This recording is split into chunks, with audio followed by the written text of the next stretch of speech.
भगतां की चाल निराली, चाला निराली भगतां केरी, बिखम मार्ग चलना, लब लोभ अहंकार तज तृष्णा, बहुत ना ही बोलना, खनियों तिखी वालह निक्की, एत मार्ग जाना, गुर प्रसादी जिनी आप तजया, हरि वासना समानी, कहे नानक चाल भगतां जुगो जुग निराली।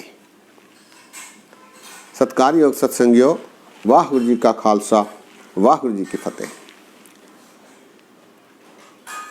ये आनंद साहब जी की 14वीं 14th पौड़ी है, जिसमें अमरदास जी महाराज ने भगतों के संबंध में जिक्र किया है। भगतां की चाल निराली, भक्तों की जो चाल होती है, उनका जो स्वभाव होता है, उनकी जो जीवन शैली होती है, वो निराली होती है।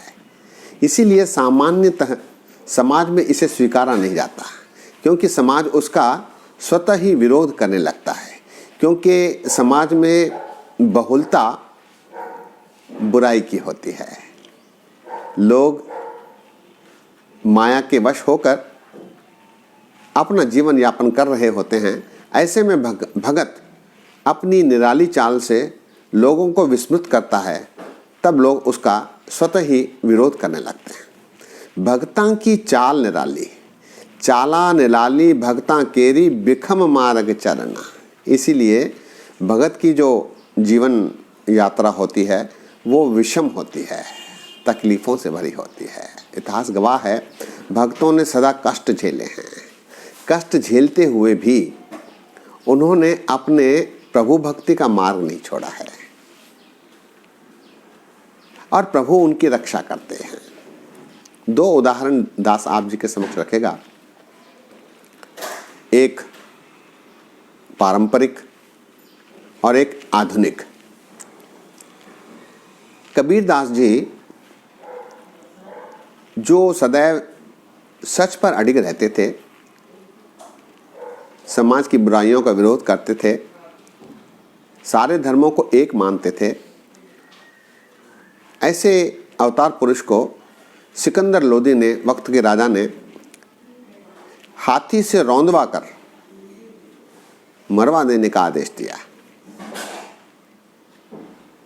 क्यों?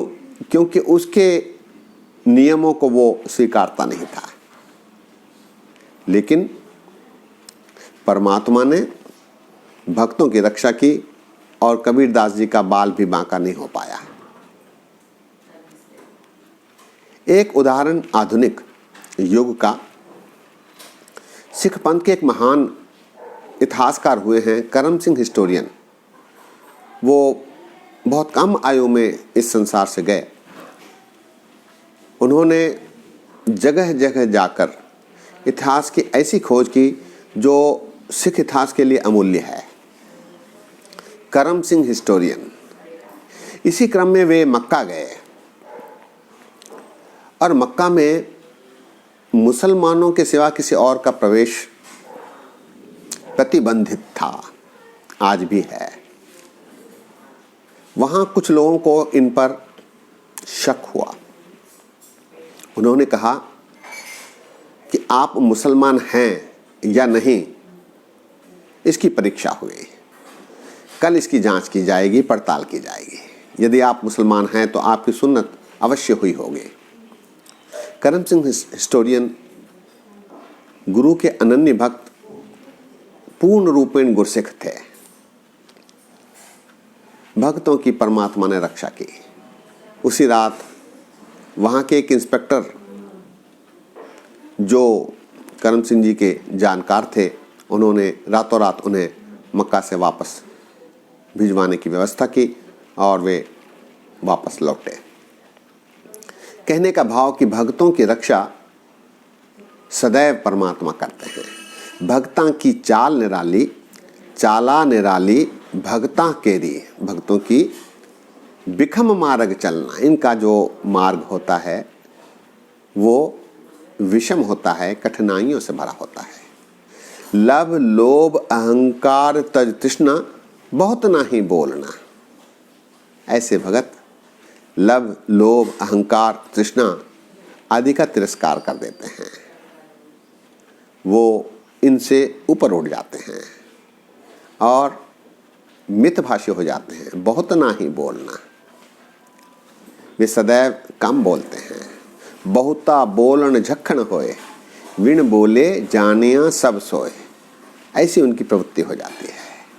और फिर संत मिले किछ सुनिए कहिए, मिले असंत मष्ट कर रही है, ऐसी उनकी प्रवृत्ति हो जाती है। लब लोभ अहंकार तज तृष्णा, बहुत ना ही बोलना। आगे महाराज कहते हैं, खनियों तिखी वालोह निक्की, एत मार्ग जाना। उनका मार्ग जिस पर वो चलते हैं वो खंडे की धार से भी तेज और बाल से भी बारीक होता है। ऐसे मार्ग पर, ऐसे विषम मार्ग पर, ऐसे कठिनाई भरे मार्ग पर वो चलते रहते हैं। खनियों तिखी वालोह निक्की, एत मार्ग जाना। और गुर प्रसादी जिनि आप तजिया, हरि वासना समान्य। उन्हें गुरु के प्रसाद से उनका अहंकार दूर हो जाता है, वो अहंकार से दूर हो जाते हैं गुरु के प्रसाद से। गुर प्रसादी जिनि आप तजिया, वो अपने अहंकार को तज देते हैं, छोड़ देते हैं। हरि वासना समान्य। हरि वासना, यहाँ महाराज ने वासना शब्द का प्रयोग पॉजिटिव रूप में किया है। सामान्यतः वासना बुराई को कहा जाता है, काम की वासना, क्रोध की वासना, लोभ की वासना। लेकिन यहाँ हरि की वासना अर्थात हरि की सुगंधी, हरि को मन में बसा लेना, इसका उपयोग महाराज ने किया है। गुर प्रसादी जिनि आप तजिया, हरि वासना सम्मानी। उनका अहंकार दूर हो जाता है और उनके मन में हरि की सुगंधी, हरि का नाम बस जाता है, समा जाता है। कहे नानक चाल भगतां, जुगो जुग निराली। महाराज कहते हैं, नानक ऐसे भक्तों की चाल युगों युगों से, अनंत काल से निराली ही बनी रही है। पौड़ी एक बार फिर, भगतां की चाल निराली, चाला निराली भगतां केरी, बिखम मार्ग चलना, लब लोभ अहंकार तज तृष्णा, बहुत ना ही बोलना, खनियों तिखी वालोह निक्की, एत मार्ग जाना। कहे नानक खनियों तिखी वालोह निक्की, एत मार्ग जाना, गुर प्रसादी जिनि आप तजिया, हरि वासना समानी। कहे नानक चाल भगतां, जुगो जुग निराली। भगत की प्रवृत्ति, भगत का मार्ग, भगत के मार्ग में आने वाली कठिनाइयाँ, इनका संक्षिप्त विवरण इस पौड़ी में गुरु अमरदास जी महाराज जी ने दर्शाया है। सत्संगियों, आज यही विश्राम है। बोलते समय गलतियां हुई हैं, दास को अनजान जानकर क्षमा बख्शो। इतने वचन परवान करो, फतेह सांझी करो। वाह गुरु जी का खालसा, वाह गुरु जी की फतेह।